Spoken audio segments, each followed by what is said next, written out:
Imagine handing over your retirement, your family's future, and everything you've worked for to one man, just because he seemed trustworthy. He didn't promise wild returns. He promised what everyone wanted: stability, and with a calm smile, and steady profits.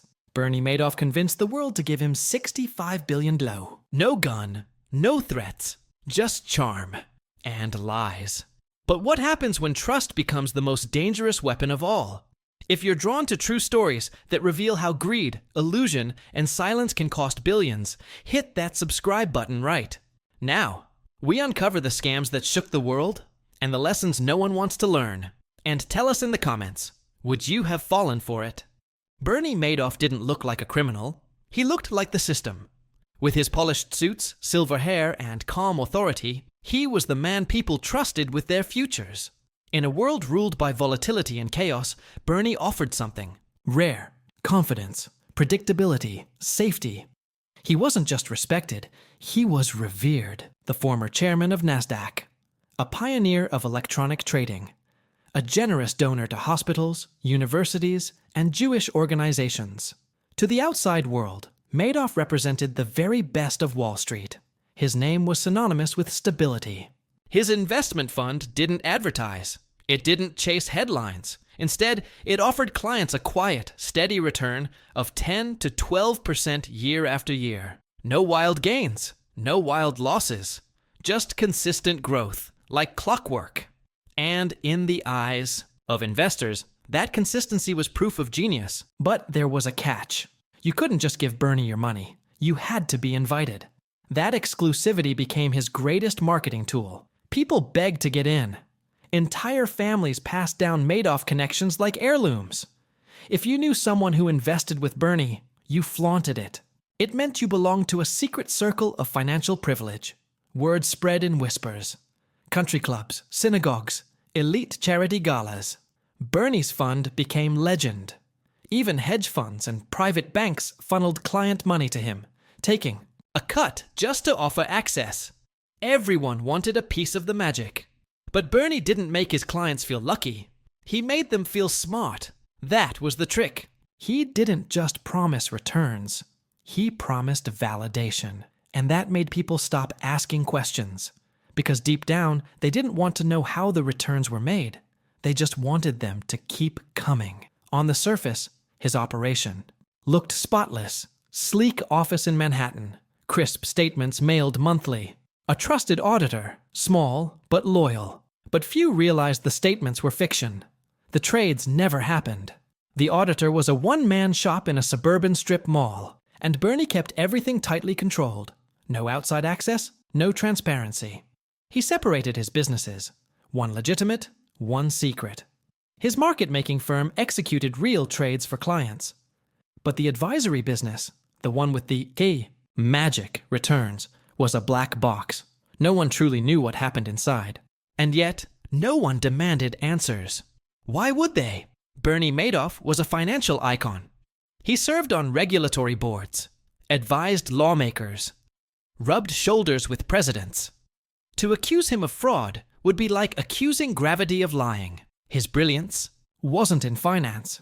It was in psychology. He understood the quiet desperation of wealth, the need for certainty, the fear of missing out. And he built a reputation that preyed on all three. No one wanted to be the first to question him. Because if you were wrong, you looked paranoid. But if you were right, you risked unraveling something too big to name. So the illusion flourished.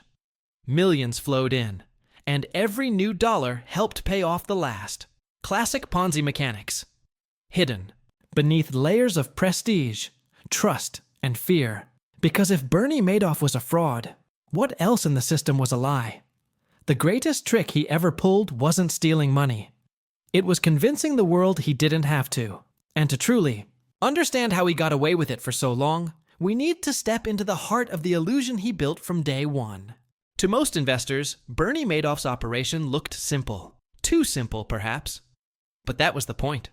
While other funds touted complex algorithms and risky strategies, Bernie promised something different. Calm waters, predictability, modest, steady gains that didn't rise or fall with the market. And he delivered. Or at least that's what the monthly statements claimed. Through recessions, crashes, even global events like 9/11, Madoff's fund appeared immune. Investors would open their envelopes and find, like clockwork, another solid return. No panic, no loss, just quiet prosperity. But behind the scenes, there were no trades. No analysts watching the markets. No strategy beyond survival. The entire fund was a fiction, built on the oldest financial trick in the book, the Ponzi scheme. Only this wasn't a back alley scam with panicked payouts and desperate recruiters. This was fraud in a tailored suit. It operated from the 17th floor of the Lipstick Building in Manhattan, shielded by glossy decor, polite staff, and an aura of exclusivity. Madoff had constructed a fortress of trust, and inside, he printed lies. He kept his empire carefully divided. The legitimate side of his firm, Madoff Securities, handled real trades for outside clients. That part had oversight, visibility, credibility. But the advisory business, where the fraud lived, was different. Hidden, isolated. It had its own floor, private access, and a team of employees who weren't traders. They were fabricators. Some were family. Others were loyal. Most weren't trained in finance. They followed instructions. Create fake trade confirmations. Backdate transactions. Manufacture performance reports. They used outdated computer systems to simulate years of activity. It wasn't just deception. It was theater. And the audience, they loved the show. Because Madoff didn't promise miracles. He promised consistency. A steady 11 to 12% return. Not flashy. Not suspicious. Just enough to seem clever without raising alarms. That restraint was his masterpiece. Most Ponzi schemes collapse under their own greed. Madoff's survived because it looked reasonable. But reasonable lies are the most dangerous. They don't set off alarms. They seduce. Money poured in from every direction. Retirees, celebrities, royalty, banks, universities, Jewish charities. Entire financial institutions trusted Bernie. They didn't run due diligence. They followed the herd. If everyone else is doing it, it must be safe. That belief, repeated enough times, became its own truth. Still, not everyone was fooled. One man, financial analyst Harry Markopoulos, noticed something didn't add up. He ran simulations, built models, and concluded Madoff's returns were mathematically impossible. He raised the alarm. He submitted detailed reports to the SEC. He begged them to investigate. They did nothing. Why? Because Bernie had credibility, connections, friends inside the regulatory agencies. He was one of them. He'd served on committees, shaped policies. To regulators, Madoff wasn't a suspect. He was a mentor. Every lie was protected by the illusion that someone else had already verified it. Even his accountant raised red flags, if anyone had bothered to look. The firm was a small operation in a strip mall, run by a single man. Yet it signed off on billions. No major fund would accept that, unless Bernie Madoff was behind it. So the machine kept running. Money in, statements out. Month after month. Year after year. By 2008, Bernie claimed to be managing over $60 billion. The only problem? It wasn't real. And as the global financial crisis erupted, Madoff's perfect illusion met something even he couldn't control. A wave of panic. Withdrawals. As Bernie Madoff's client base ballooned into the tens of thousands, and his fake fund claimed to manage over $60 billion, the question became, how long could he keep the lie alive? The answer, it turned out, was as long as he wanted. Until the money stopped coming in. Each month, his small, carefully controlled office printed fake statements with trades that had never happened. His loyal team of employees, many of whom had no formal background in finance, simply input whatever numbers Bernie instructed. Stocks were listed as bought and sold at perfect times. Gains were steady. Portfolios looked healthy. And no one saw the smoke. That's because Bernie made sure there was no mirror. He refused independent audits, refused to use a third-party custodian. He even refused to let clients see their actual holdings.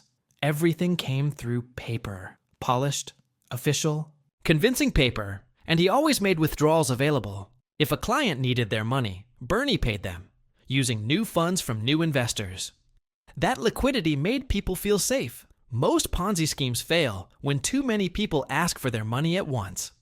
But Madoff had grown so large, and cash flowed in so steadily that he could fulfill most requests without flinching. He also managed expectations like a master manipulator. He told clients not to talk about their investments. He claimed secrecy was for their benefit, something to protect his strategy from copycats. In truth, it was to prevent clients from comparing notes. Incredibly, many of the wealthiest investors didn't question a thing. Hedge funds, banks, pension funds. They treated Madoff's results as fact. Some didn't even know their own money was with him, because they had invested through intermediaries called feeder funds.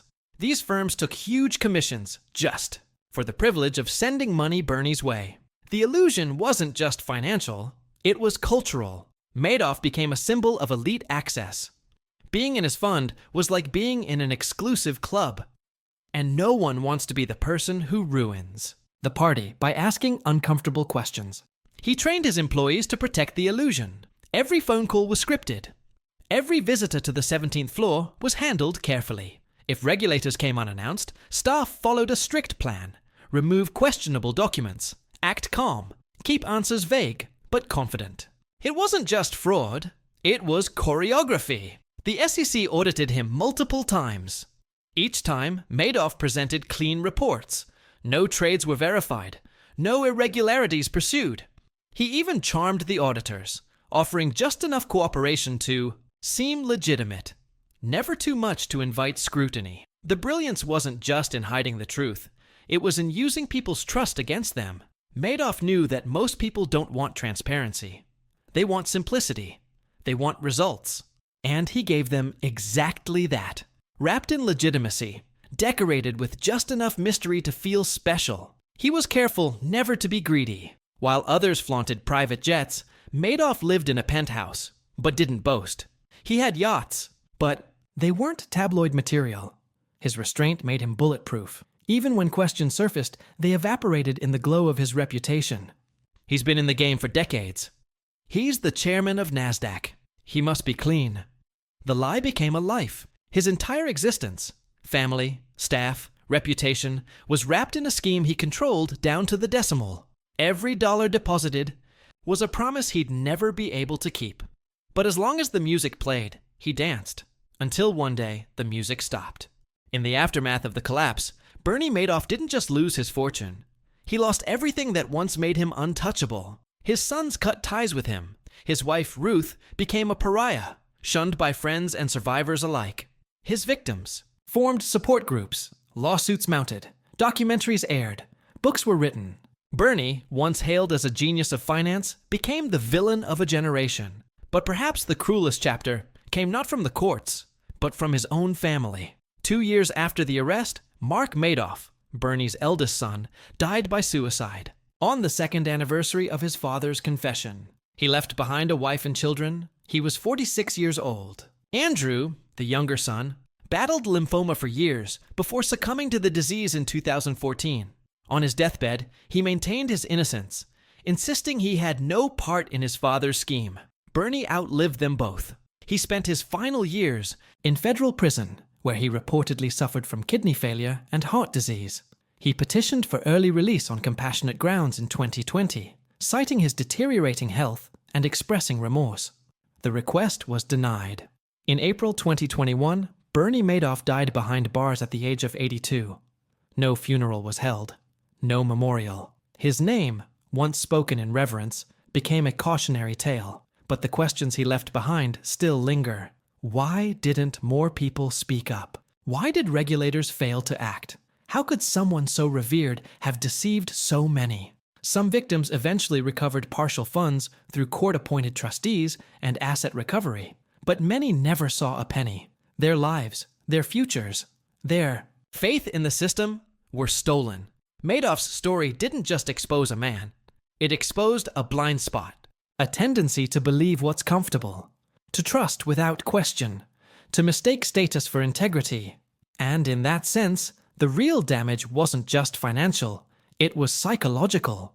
Because the next Madoff might not look like Bernie. Might not act like Bernie. Might not even need to. He or she will simply need one thing: our trust. And if we haven't learned by now how easily that can be manipulated, then maybe the lie never ended. If this story made you question the systems we trust, or the people we idolize, don't forget to hit that like button and subscribe for more deep dives into the hidden truths behind powerful facades. We post every day, exploring the psychology behind deception, betrayal, and redemption in ways that will challenge your view of the world. Want to know more about scams, frauds, and other bizarre cases? Subscribe now. Let us know in the comments. Do you think Bernie Madoff was a one-off monster or a reflection of something much bigger? Thanks for watching. And remember, some of the biggest lies wear the most expensive suits.